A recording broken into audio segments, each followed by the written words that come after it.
오늘도 하루의 첫 시간 우리 하나님 앞에 성별해 드리는 여러분 모두에게 우리 하나님께서 주시는 은혜와 또 사랑과 능력이 오늘도 함께 하시기를 주님의 이름으로 간절히 축원합니다. 오늘은 예레미야서 41장의 말씀을 중심으로 순리를 영리로 바꾸지 마십시오. 순리를 영리로 바꾸지 마십시오. 라는 제목으로 함께 말씀의 은혜를 나누기를 원합니다. 우리가 흔히 주객이 전도됐다 하는 그런 이야기를 하곤 합니다. 이는 목적과 수단이 바뀌었다 하는 이야기겠죠. 그러한 예 중에 하나가 교회 안에서 체육대회입니다.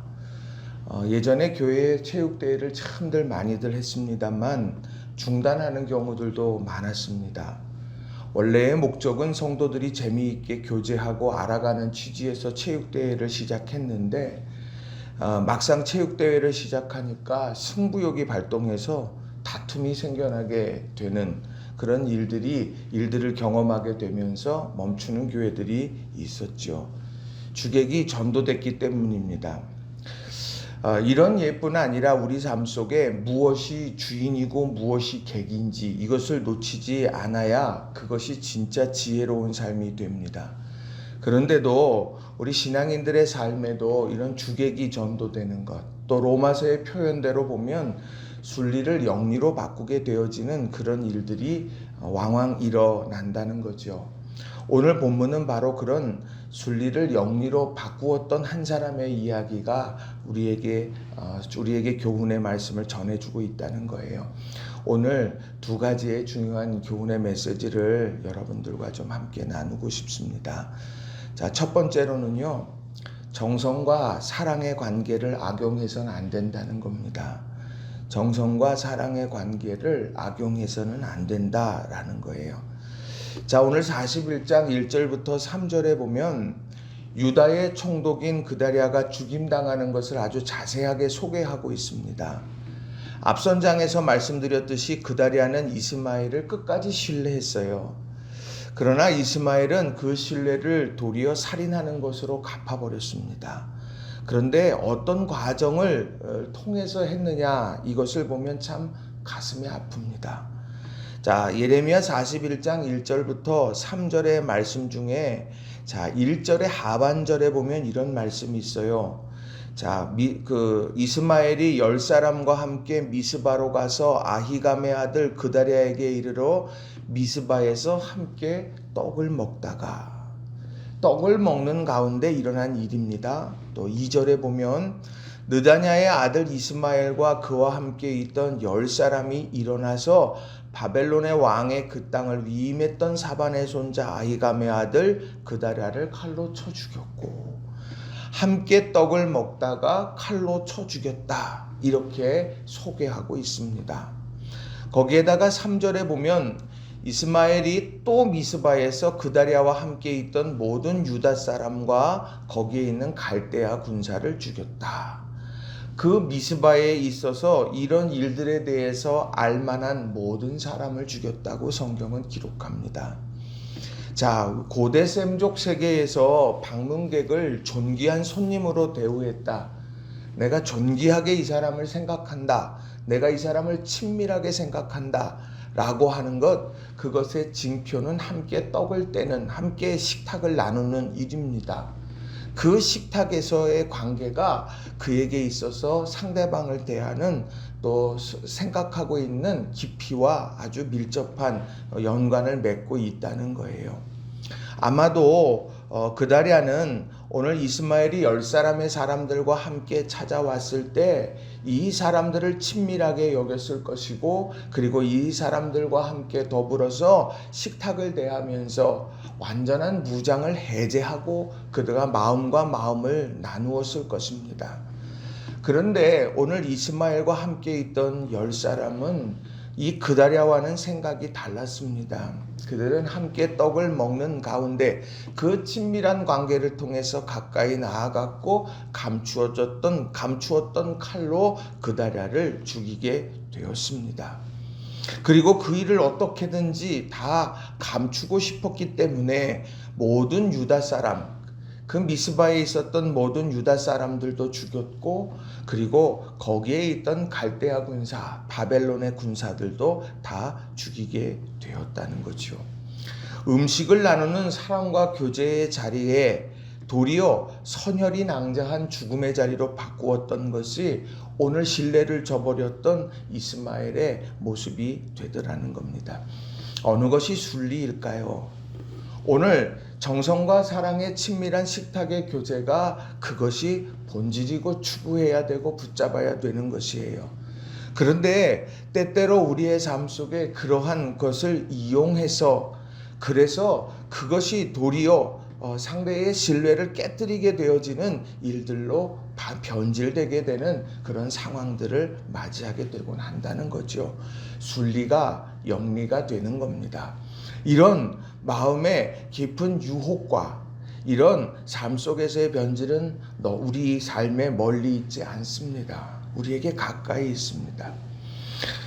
말씀을 준비하면서 참된 순리가 무엇일까 하는 생각을 해보았습니다. 그러면서 제 마음에 새겨진 말씀이 요한복음 19장 16절부터 17절에 나오는 말씀이었습니다. 이 말씀은 골고다 언덕에 예수님의 십자가가 세워지는 과정을 이야기하는 것이었어요. 요한복음 19장 16절 17절은 이렇게 말합니다. 이에 예수를 십자가에 못 박도록 그들에게 넘겨주니라. 그들이 예수를 맡음에 예수께서 자기의 십자가를 지시고 해골, 히브리 말로 골고다이라 하는 곳에 나가시니. 예수님께서 십자가에 달려 죽게 되는 판결이 이미 났습니다. 그리고 그를 이제 넘겨주었습니다. 그렇다고 하면 예수님께서 십자가를 짊어지고 끌려가시니 라는 표현이 써야 될 텐데, 복음서의 성경들을 쭉 보게 되면 이쪽을 능동태로 쓰게 되는 것을 보게 됐어요.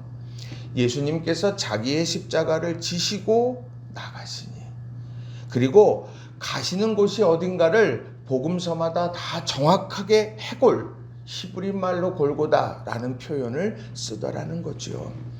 그러니까 예수님께서 해골의 정수리에 자신의 십자가를 세우시고 생명의 피를 흘리시는 그 일을 주도적이고 능동적으로 그 일들을 해 나가시더라는 거죠.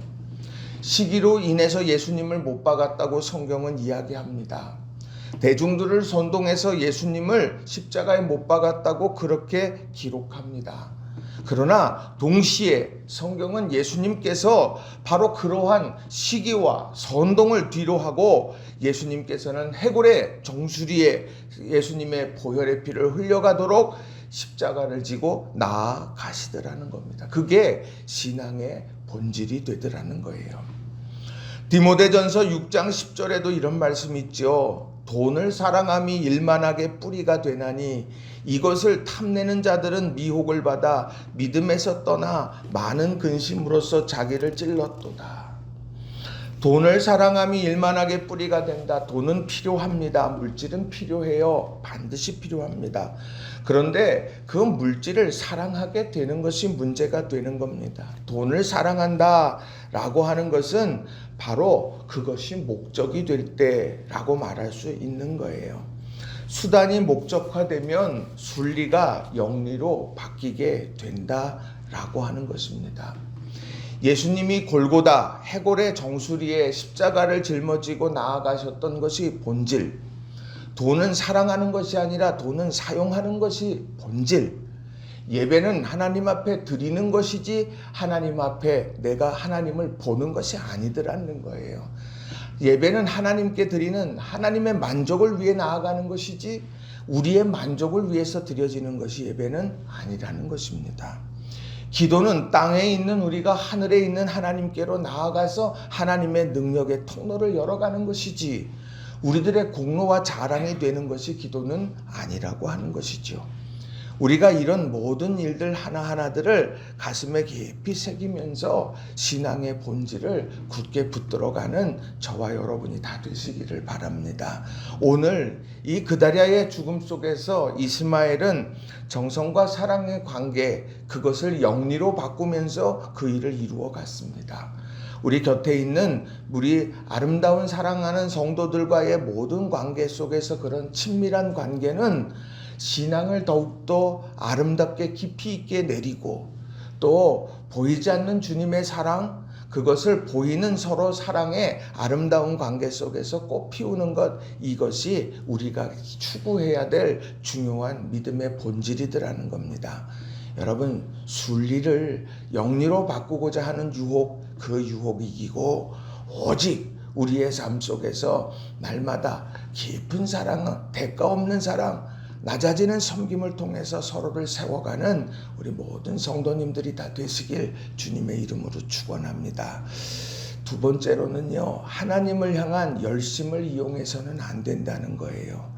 하나님을 향한 열심을 이용해서는 안 된다는 겁니다. 자, 오늘 그다랴를 식사 자리에서 죽였어요. 미스바에 있던 모든 유다 사람들과 갈대아인 군사들도 죽였어요. 완전 범죄가 되는 것 같습니다. 실제로 4절의 말씀을 보면 그다랴를 죽인 지 이틀이 되었지만 아는 사람이 아무도 없었습니다. 그런데 그렇게 잠잠하게 모든 것이 끝나는가 싶었는데 그때에 80명의 사람들이 미스바를 향해서 오고 있습니다. 자, 5절의 말씀은 그들을 소개합니다. 그때에 사람 80명이 자기들의 수염을 깎고 옷을 찢고 몸에 상처를 내고 손에 소재물과 유향을 가지고 세겜과 실로와 사마리아로부터 와서 여호와의 성전으로 나아가려 한지라. 오늘 80명의 사람들이 왔어요. 근데 이 사람들은 어떤 사람이냐? 먼저는 그들의 손을 보면 소재물이 있었고 유향이 있었다 말합니다. 이거는 시기적으로 볼 때 초막절 절기를 지키기 위함이었다. 그렇게 볼 수 있습니다. 예배 드릴 때 소재물이 필요한 거거든요. 그러니까 예배자들이에요, 이 사람은. 그런데 왜 이 사람들이 자기들의 수염을 깎고 옷을 찢고 몸에 상처를 내고 여호와의 성전으로 들어가려고 할까요? 이것은 바벨론에 의해서 성전이 완전히 회파되어지고 유다 땅이 완전하게 무너져버린 그런 모습을 보면서 탄식하고 있었던 모습, 그들이 절규했던 모습들, 이런 것들을 설명하고 있는 겁니다. 그러니 오늘 여기에 5절에 소개되어지는 80명의 사람들은 다른 사람들이 아니에요. 예배자입니다. 가슴을 치면서 이 상황에 대해서 안타까워하는 믿음의 사람들의 모습이라는 거예요. 자, 그들이 미스바로 향해서 달려오고 있는데 그때에 바로 이 이스마엘이 어떻게 하느냐는 겁니다. 자, 6절과 7절을 보시면 이렇게 기록을 해요. 느다냐의 아들 이스마엘이 그들을 영접하러 미스바에서 나와 울면서 가다가 그들을 만나 아히감의 아들 그다랴에게로 가자 하더라. 그들이 성읍 중앙에 이를 때 느다랴의 아들 이스마엘이 자기와 함께 있던 사람들과 더불어 그들을 죽여 구덩이 가운데 던지니라. 울면서 나왔습니다. 영접하러. 그리고 그들을 유인했어요. 안심시켰어요. 그리고 그들을 죽여서 구덩이 가운데에 던져 넣었습니다. 하나님께 예배하노는 예배자, 그 예배자들을 유혹하기 위해서, 안심시키기 위해서 거짓 눈물을 흘리고 있습니다. 성전이 무너진 것을 보면서 안타까워하고 고통스러워하고 있는 그들의 마음을 이용합니다. 그들을 미스바로 데리고 가서 이 자신이 행한 모든 악행을 감추려고 그들을 죽였고 구덩이 가운데 던져버렸습니다. 철저하게 이용한 것입니다. 그런데 그 중에 10사람이 이야기하기 시작합니다. 8절에 보면 10사람이 동료가 죽어져 가는 것, 70여 명의 사람이 죽어가는 모습을 보면서 이 10사람은 우리에게 밀과 보리와 기름과 꿀, 이것을 밭에 감추었으니 우리를 죽이지 말라.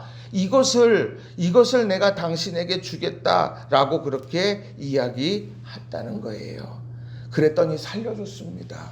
왜요? 이 사람들, 오늘 이스마엘에게는 바로 이 양식이 필요했기 때문입니다. 10절에 나오는 말씀을 보면 이스마엘이 암몬 자손에게로 가려고 했던 계획을 소개하고 있습니다.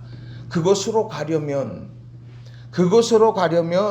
그러면 양식이 필요했기 때문에 오늘 그 사람들은 죽이지 않았다는 거예요. 필요 때문에 그들을 또한 살려주었습니다. 오늘 이런 일련의 모든 일들 하나하나들을 보면 하나님을 향한 예배, 하나님을 향한 사랑, 하나님을 향한 열심, 그것을 자신의 필요를 놓고 이용하게 되어지는 사람들의 모습을 보게 되더라는 거예요. 오늘 우리는 온전히 하나님 앞에 아무런 찢기, 아무런 우리들의 그 안에 어떠한 목적도 있어서는 안 되는 겁니다. 하나님을 섬기는 데에는 순수한 마음과 진정성 가지고 주님을 사랑하고 믿음 안에 반응하게 되는 것이라는 거죠. 바라겐 우리 성도님들, 수많은 예배들이 우리에게 드려지다가 코로나19로 인해서 예배들이 줄어들고 예배들 모이는 것도 힘들어지고 그리고 예배에 드려야 된다라고 하는 그런 중요한 성도들이 그런 갈망함도 점점 사라지는 시대를 맞이하고 있습니다. 그러나 우리가 그 예배 가운데 진정성을 가지고 순수한 마음으로 하나님을 높여드릴 수 있는 그런 우리 모든 성도님들이 다 되시길 주님의 이름으로 부탁을 드립니다. 오늘 그러한 우리들이 하나님을 향한 열심을 목적으로 삼으려고 하면 어떻게 해야 될까? 저는 두 가지를 생각하게 됐습니다. 하나는 야고보서 1장 27절의 말씀을 생각하게 됐습니다. 야고보서 1장 27절은 이렇게 말씀합니다. 하나님 아버지 앞에서 정결하고 더러움이 없는 경건은 곧 고아와 과부를 그 환난 중에 돌보고 또 자기를 지켜 새 속에 물들지 아니하는 그것이니라. 나만 아니라 우리를 보는 거죠. 그래서 고아와 과부를 환난 중에 돌봅니다. 나를 넘어서 우리를 보는 겁니다. 그리고 자기를 지켜 새 속에 물들지 아니하도록 지켜내는 것. 이것이 우리가 하나님을 향한 열심을 우리가 진정성을 가지고 살아가는 삶의 모습일 거예요. 또 마태복음 25장 40절에도 보면 이런 말씀이 있습니다. 마지막 때 심판의 얘기죠. 임금이 대답하여 이르시되 내가 진실로 너희에게 이르노니 너희가 여기 내 형제 중에 지극히 작은 자 하나에게 한 것이 곧 내게 한 것이니라. 높은 데가 아니라 낮은 데를 살펴보려고 자꾸 애쓰는 것, 이것이 바로 오늘 하나님을 향한 열심, 그 순수함, 진정성, 이것을 우리의 삶에 펼치는 방법이 될 것입니다. 오늘 주객이 전도되는 시대를 살아가고 있습니다. 그럼 그러한 것을 바꾸는 방법은 분명해요. 무엇이 주가 되어야 되는지를 정확하게 알면 되는 것입니다. 고린도전서 10장 31절은 분명하게 말합니다. 그런즉 너희가 먹든지 마시든지 무엇을 하든지 다 하나님의 영광을 위하여 하라. 베드로전서 4장 11절도 이렇게 말해요. 만일 누가 말하려면 하나님의 말씀을 하는 것 같이 하고 누가 봉사하려면 하나님이 공급하시는 힘으로 하는 것 같이 하라. 이는 범사의 예수 그리스도로 말미암아 하나님이 영광을 받으시게 하려 함이니 그에게 영광과 권능이 세세에 무궁하도록 있느니라. 아멘. 오늘 우리가 주객이 전도되어지는 세상의 한복판에서 무엇이 주가 되어져야 되는지, 하나님의 열심의 진정성은 어디에 가 있어야 하는지, 그다음 서로의 친밀한 관계가 어떤 모습이어야 하는지 이것을 고민하고 또 그것을 붙들고서는 저와 여러분이 다 되시길 주님의 이름으로 축원합니다. 말씀을 정리합니다. 오늘 말씀은 순리를 영리로 바꾸었던 한 사람 이스마엘에 대한 이야기입니다. 한 세상을 살면서 그렇게 기억된다는 인생이 얼마나 안타까운지 몰라요. 그는 자신을 신뢰하고 자신을 믿어주었던 그달이야. 그 신뢰를 바꾸어서 그에게 칼을 꽂습니다. 얼마나 엉뚱하고 얼마나 황당스러운 일입니까? 그는 하나님을 향해서 열심하는 예배자, 그 예배자를 이용하였고 입막음을 했고 그리고 그들을 죽여 구덩이에 갇히고 자기에게 필요한 그 이들은 살려주면서 암몬으로 가게 되는 음식을 확보하는 일들을 이루었다는 거예요. 오늘 우리의 목적을 위해서 교회가 존재하는 것 아니고 우리의 목적을 위해서 하나님이 존재하는 것 아니고 우리의 목적을 위해서 십자가가 서 있는 것이 아니라는 것. 우리가 이 변질된 세상의 한복판에서 이런 신앙을 다시 한번 본질을 세워갈 수 있는, 하나님의 영광을 위해서 살기로 다짐하고 자기를 부인하고 자기 십자가를 지고 예수님을 따르는 우리 모든 믿음의 제자들 한 분 한 분이 다 되시기를 주님의 이름으로 간절히 축원합니다. 기도하겠습니다.